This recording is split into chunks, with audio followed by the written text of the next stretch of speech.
All right, you guys, what's going on? This your boy Town Biz. So Shakur Stevenson gets the stoppage on Padley. Basically, Shakur Stevenson broke him down, knocked him down like three times with body shots, vicious body shots, and basically the corner threw in the towel.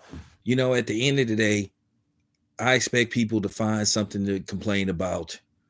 They're just gonna find something because people just have it in their head. They're just gonna bash Shakur Stevenson for whatever reason, just to basically attack him. But to me, I thought Shakur Stevenson fought a good fight, and to me, I thought that he wanted to show some vulnerability. He got hit with shots he usually don't get hit with, and I think that was a testament to basically show, let the guy know that you couldn't really do nothing with me. And I think also Shakur Stevenson was trying to, basically bait the guys like Tank and William Zepeda and Morella into basically signing up to get in the ring with him and possibly Frank Martin. So I think she I think Shakur was setting some traps, some mental traps to be like, oh, okay, well if Shakur got hit with those type of shots, maybe I could land some shots. Listen, Shakur is to the point to where everybody, a lot of people is ducking him. They don't want the smoke.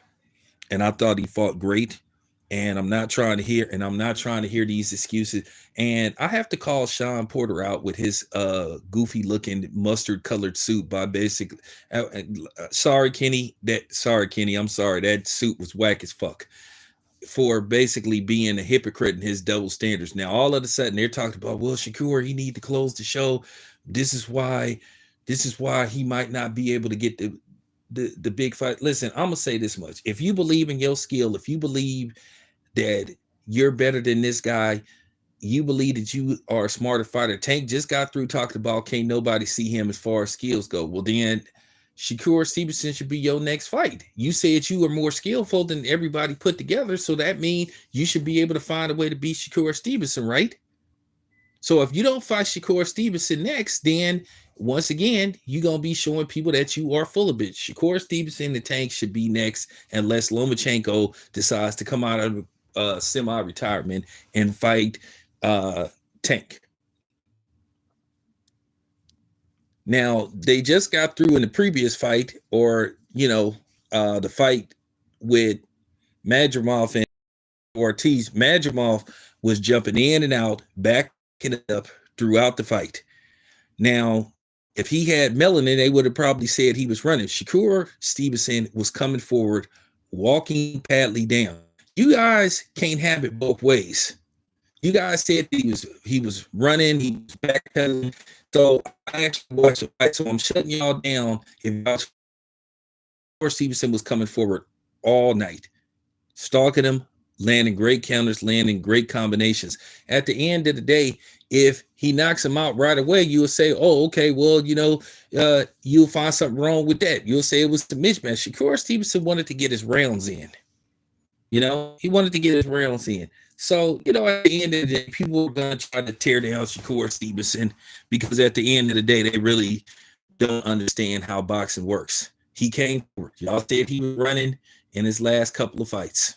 He said he was running versus, Douglas Santos. Well, he came forward. He pressed the action. So how could you blame the outcome of the fight on Shakur Stevenson if he's coming forward? He came forward all night. So what's your excuse now? At the end of the day, dudes like Tank and Keyshawn said he'll fight him. When we gonna start holding these dudes accountable and stop making excuses for these dudes not fighting Shakur Stevenson? Zepeda don't want to fight Shakur Stevenson so bad he's elected to rematch Tevin Farmer, basically to avoid the inevitable, which is fighting Shakur Stevenson.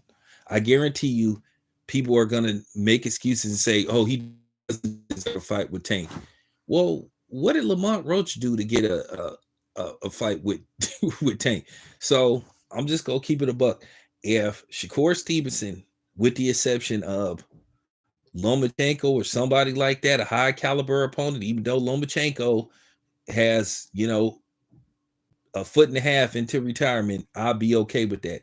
But At the end of the day, Tank is the one that keeps saying he's better than everybody. He says he has the skills to pay the bills. If you got the skills that pay the bill, get in the ring with Shakur Stevenson. Find a way to beat Shakur Stevenson. You can't have it both ways and say that you better than all these dudes combined, but then you won't fight none of these dudes. So,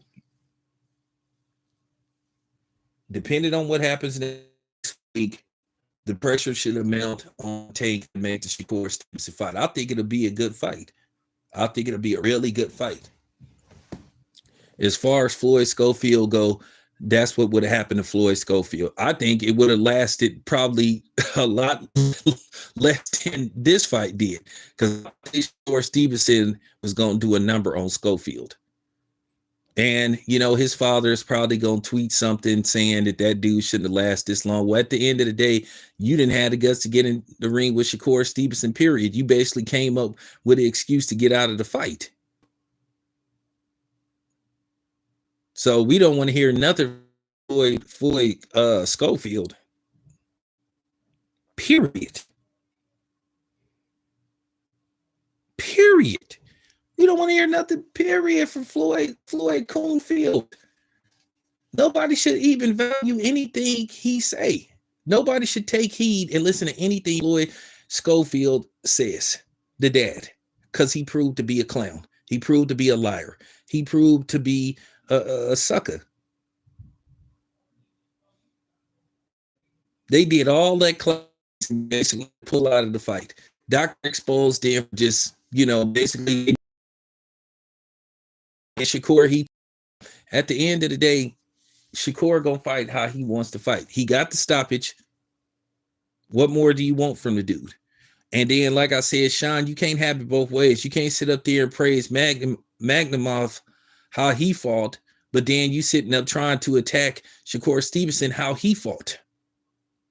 When Shakur Stevenson was coming forward all night, coming forward, walking him down, stalking him. Isn't this what you asked of the dude? Can't have it both ways, man. Can't have it both ways. And I'm just saying, Sean, you can't, you being a hypocrite, dude. You being a hypocrite, bro. You being a hypocrite. And I just got to keep it a buck. I understand boxing, but you can't sit up there and tear down Shakur Stevenson, hit the way he fought, but then you giving Magnumov or whatever his name is, you know, credit how he fought Ortiz, because you can make an argument that Magnumov was running. But at the end of the day, they don't get, you know, guys like him that look like him, they don't get labeled a runner. It's called ring IQ, it's called boxing smart. But at the end of the day, it wasn't enough to beat Victor Ortiz. So real talk. So yeah, Hamza, I'm I got more ether coming on Floyd Schofield, whatever his name, senior, junior, I don't know what the hell his name is. I got more ether coming from him because the dude is a complete clown. He brought the circus to that card and a lot of bad karma, you know, and then told lie after lie and created a lot of unnecessary drama to the, you know, just to the event. You just bought a lot of bad karma, and that's all it come down to. Nobody should listen to these dudes, Floyd Schofield and his son, from this point on. Floyd Schofield, and like I said, I'm never in this telling somebody that they should. Particular case, Floyd Schofield, his career is gonna go backwards. His corner. So that's it. But let me get ready for the next fight. This your boy Tam. I'm out.